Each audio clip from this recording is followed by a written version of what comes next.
सवारीचा घेतला पावलांनी आम्हा वाळवंटी तुझी सावली.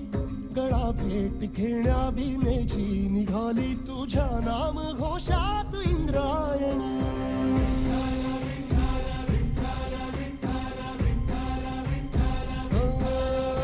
भिडे आसमंती ध्वजा वैष्णवांची उभी पंढरी आज नादावली.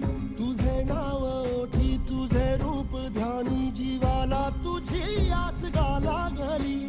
जरी बाप साऱ्या जगाचा परी तू आम्हाले करांची विठू माऊली.